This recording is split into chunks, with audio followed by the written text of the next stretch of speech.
جی مفتی صاحب، ایک دو سوال جو ہے ایک طرح سے ملتے جلتے ہیں کہ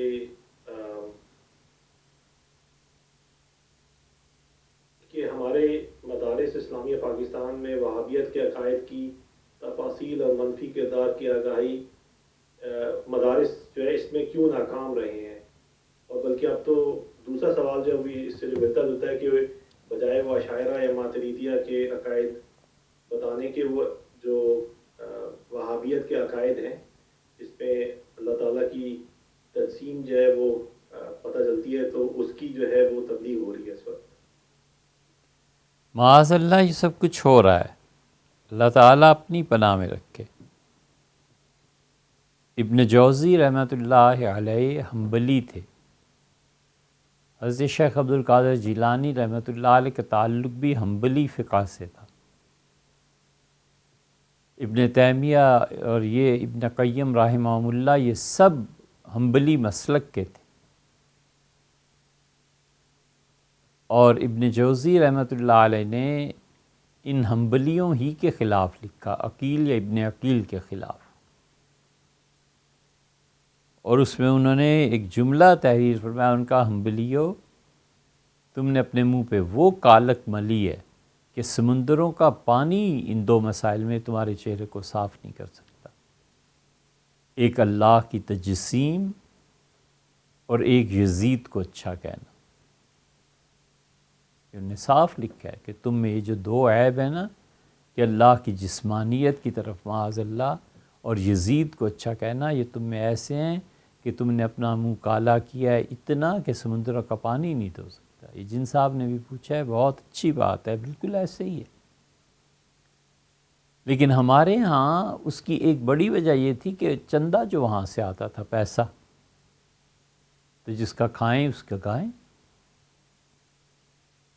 ہمارے دیوبند مکتبہ فکر میں اہل حدیث حضرات میں تو خیر بہت زیادہ یہ پیسہ وہیں سے آتا تھا نا سارا، اسی لیے تو محمد بن سلمان کے خلاف کتنے علماء بولے، اس کی پالیسیز کو کتنے ان دونوں مکاتب فکر نے رد کیا ہے۔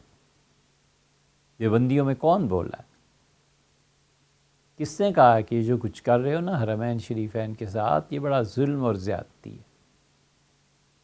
کوئی اکا دکا اللہ کا بندہ یا بعض رات نے بہت تہذیب سے تنقید کی، اللہ جزائے خیر دے انہیں، ورنہ عمومی طور پہ کوئی نہیں بولا، کیونکہ چندے وہاں سے آتے تھے۔ اب تو بہت کم ہو گئے، اور اہل حدیث حضرات میں وہ گروہ جو اس تجسیم اور یزید کی مدح کے قائل ہیں وہ بھی نہیں کبھی بولے، وجہ اس کی بھی یہی ہے۔ رہ گیا دوسرا سوال کہ ماتریدی اور عشائرہ اور یہ چیزیں، معاف رکھیے اس بات سے، آپ کے ہاں خود جو مدارس ہیں ان میں عقیدہ کتنے لوگوں نے پڑھا ہے؟ کبھی آپ پوچھئے گا کہ ماتریدیہ اور عشائرہ کا فرق کیا ہے؟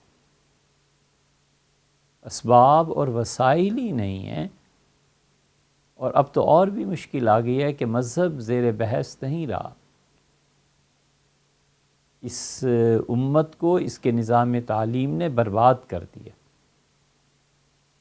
کہیں خال خال کوئی استاد اور کوئی ادارہ نظر آئے گا جو ان چیزوں کی طرف دعوت دے اور پڑھائے اور بتائے کہ اہل السنہ میں، پھر ماتریدیہ میں، عشائرہ میں، اہل تشیع میں کیا فرق ہے عقائد کا، قادیانیوں کا عقیدہ کیا ہے، اہل تشیع کا عقیدہ کیا ہے، ہمارا عقیدہ کیا ہے، ہم اشعری ہیں، ماتریدی ہیں، ماتریدیہ اور عشائرہ کے درمیان کن کن چیزوں پہ عقیدے میں مباحث ہیں۔ اب کون پڑھتا ہے اور کون پڑھاتا ہے؟ ادارے ہی نہیں رہے، ایسے اساتذہ نہیں رہے، ضروریات زندگی بڑھ گئی ہیں، تو جو بھی یہ پڑھائیں گے آخر ان کے بھی بچے ہوں گے نا۔ مدارس میں آپ کتنی تنخواہ دیتے ہیں؟ 7,000، 8,000، 10,000، اور 10,000 میں گزارا ہو جاتا ہے؟ تو پھر آہستہ آہستہ یہ چیزیں اور علم اسی طرح اٹھ جاتا ہے۔ یہ باتیں ادارے بنائیے، اور کہیں زیادہ ضرورت اس بات کی ہے کہ امریکہ، انگلینڈ، آسٹریلیا وہاں پر ادارے بنائے جائیں، کیونکہ وہاں کی نسلیں دین حق کی تلاش میں کہیں اور نہ چلی جائیں۔ ہاں تو بہت زیادہ ضرورت ہے مسلمان بچوں اور بچیوں کے لیے الگ الگ ادارے بنائے جائیں اور انہیں بنیادی وہ چیزیں پڑھائی جائیں جو شریعت نے ہر ایک کے لیے ضروری قرار دی ہیں۔ اس موضوع پہ زیادہ بات کرنا اس لیے مناسب نہیں لگتا کہ شرم آتی ہے۔ آپ حضرات جو ممالک میں رہنے والے ہیں، آپ کہیں زیادہ ہم سے پڑھے لکھے بھی ہیں اور کہیں زیادہ آپ کی گہری نظر ہے اس سوسائٹی میں رہ کے کہ اس سوسائٹی میں مسلمان بچوں کو الحاد سے کیسے بچایا جا سکتا ہے۔ شرم آتی ہے کہ ہم کچھ کہیں، آپ ہم سے بہت زیادہ اچھی طرح جانتے بھی ہیں اور آپ حل بھی کر سکتے ہیں۔